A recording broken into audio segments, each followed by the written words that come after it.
Dear student, today we are going to start new chapter number 9, problem of deficient demand and excess demand. यानी आज हम एक नए chapter की शुरुआत कर रहे हैं जिसका नाम है मांग की कमी। ठीक है, problem of deficient demand and excess demand, यानी कि जो डिमांड है उसकी कमी की समस्या, कौन कौन सी समस्या है, और एक्सेस डिमांड यानी अत्यधिक मांग, excess demand. Now, first of all, full employment. First topic, full employment means पूर्ण रोजगार। तो यहाँ पर हम देखेंगे कि डिमांड का एम्प्लॉयमेंट से डायरेक्ट रिलेशन है। यहाँ पर फुल एम्प्लॉयमेंट मीन्स पूर्ण रोजगार, और ये तब होता है जब एग्रीगेट सप्लाई और एग्रीगेट डिमांड एक दूसरे के इक्वल होगा, या saving is equal to investment, saving और इन्वेस्टमेंट एक दूसरे के इक्वल होगा, ये कंडीशन है।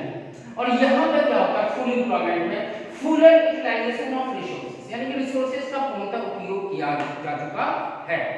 कोई रिसोर्सेज जो है बेकार नहीं है।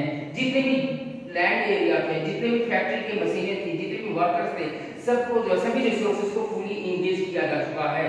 यानी कि यहाँ पे नो अनएम्प्लॉयमेंट, यानी कि यहाँ पे बेरोजगारी देखने को नहीं मिलती। तो ये आपका फुल एम्प्लॉयमेंट हो गया। ये आपकी डेफिनेशन हो गई कि full employment is that level where aggregate supply and aggregate demand are both are equal. Second, saving and investment is also equal, and full utilisation of resources, and there is no unemployment seen in these types of employment. So this is called full employment level. Now coming to the next topic, underemployment. इसे अल्प बेरोजगारी, ठीक है, कहते हैं अल्प रोजगार। Under employment किसे कहते हैं? अंडर एम्प्लॉयमेंट देखिए दोनों चीजें सेम है, फार्मूले सेम है। Aggregate supply aggregate demand is both are equal, या saving is equal to investment both are equal without full utilisation of resources. यहां पे लिखा फुल यूटिलाइजेशन, यहां पे लिखा विदाउट फुल यूटिलाइजेशन, यानी कि बिना संसाधनों के पूरी तरह से इस्तेमाल किए। जैसे कि मान लीजिए 10 हेक्टेयर लैंड है, उसमें से 6 हेक्टेयर लैंड पे काम हो रहा है और 4 हेक्टेयर लैंड जो है ऐसी खाली पड़ी है, उसको कोई काम हो रहा है। दूसरा एग्जांपल मान लीजिए किसी फैक्ट्री में कोई कंपनी, उसमें जो है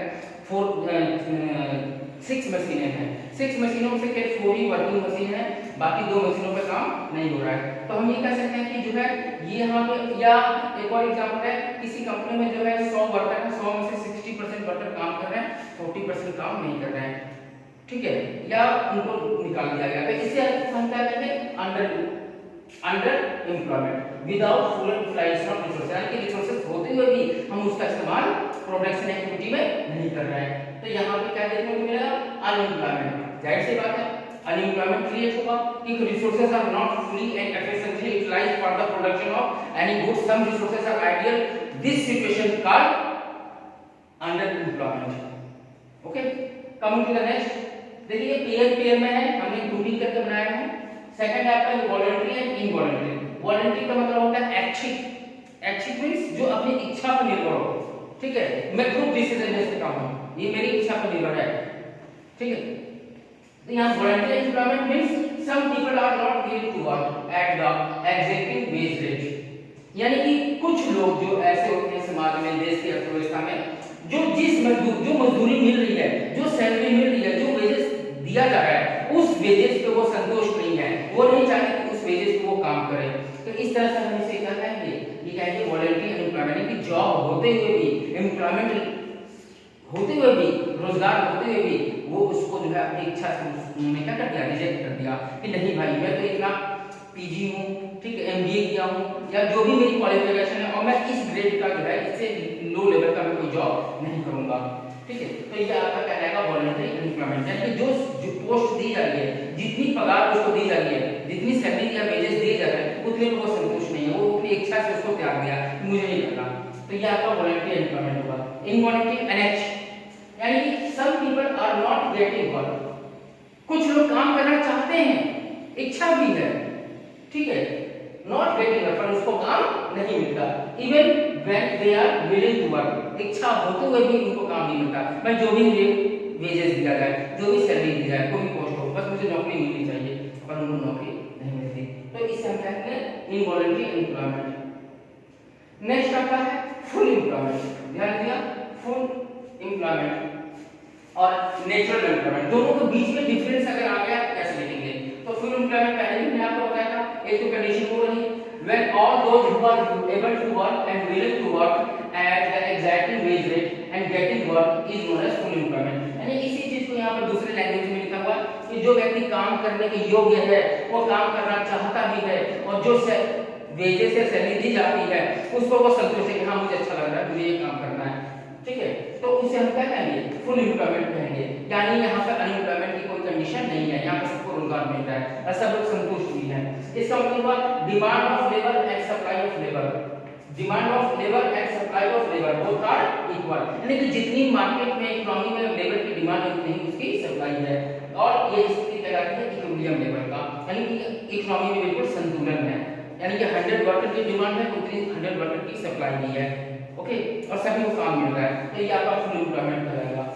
next natural rate of unemployment, यानी कि प्राकृतिक दर बेरोजगारी की प्राकृतिक दर क्या है? This is the minimum rate of unemployment that must always exist in the economy is a natural rate of unemployment, यानी कि न्यूनतम बेरोजगारी किसी भी देश की अर्थव्यवस्था में एक मिनिमम लेवल ऑफ अनएम्प्लॉयमेंट देखने को मिलता है जिसे हम प्राकृतिक बेरोजगारी दर कहते हैं, ठीक है, कभी भी ये जीरो नहीं हो सकता। यहाँ पे नेचुरल अनएम्प्लॉयमेंट यहाँ पे यही कहता है कि मिनिमम लेवल जो है न्यूनतम स्तर जो है वो बेरोजगारी की वो नेचुरल रेट ऑफ अनएम्प्लॉयमेंट कहलाता है।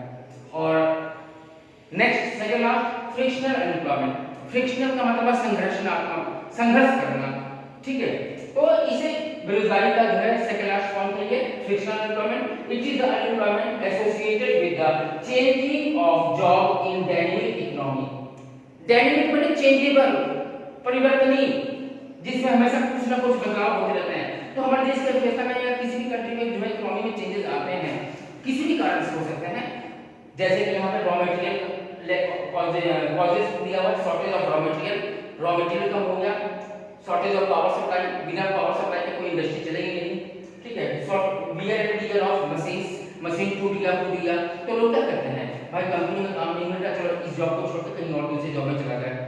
तब वो अपना एक अच्छा खासा जॉब कर रहे थे, लेकिन कुछ जो है कारणों के कारण, रीजन हम बताए हैं, wear and tear of machine, ठीक है, shortage of power supply, shortage of raw material, due to this reason people move from one job to another, लेकिन बीच में उनको कुछ समय के लिए, कुछ ड्यूरेशन के लिए दूसरा जॉब सर्च करने से पहले संघर्ष करना पड़ता है, उनको फॉर्म भरने पड़ते हैं, उनको एप्लीकेशन अप्लाई करना पड़ता है, उनको बायोडाटा सबमिट करना पड़ता है, एग्जाम देना होता है, इंटरव्यू देना होता है, उनको कुछ ट्रेनिंग करनी पड़ती है, तुरंत जाते ही जो एक जॉब छोड़ के तुरंत दूसरा जॉब उनको नहीं मिलता, बीच में कुछ ड्यूरेशन उनको गैपिंग में उनको कुछ संघर्ष करने पड़ते हैं दूसरी जॉब को पाने के लिए, तो इसीलिए इसको कहते हैं फ्रिक्शनल अनएम्प्लॉयमेंट, यानी संघर्षात्मक बेरोजगारी।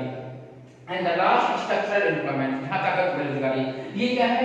It is unemployment that result from long term decline of certain industry, कुछ इंडस्ट्री है जैसे एचएमटी हो गया, ठीक है, कई सारी पुरानी एम्बेसडर कार जो बनाती कंपनियां, कुछ इंडस्ट्री बहुत लंबे समय से जो है लॉस पे चल रही थी और धीरे वो बंद हो गई, तो ऐसे में जो है ढांचा बदलने से, टेक्निक बदलने से, इकोनॉमी में स्ट्रक्चर उसके चेंज हो जाने से जो है उसके जो वर्कर है वो बेरोजगार हो जाएंगे, अनएम्प्लॉयड हो जाएंगे, और फिर वह एक जॉब छोड़कर दूसरी जॉब की तरफ जाएंगे। यहाँ पे क्या होता है कि लॉन्ग टर्म ध्यान दीजिएगा, लॉन्ग टर्म जो है इंडस्ट्री डिक्लाइन मींस उनका जो है पतन हो रहा है, लॉस में जा रही है, घाटे में जा रही है, बंद होने की कगार में है, तो इस तरह से जो है उससे जो बेरोजगारी निकल कर आती है उसे हम स्ट्रक्चरल एम्प्लॉयमेंट कहते हैं।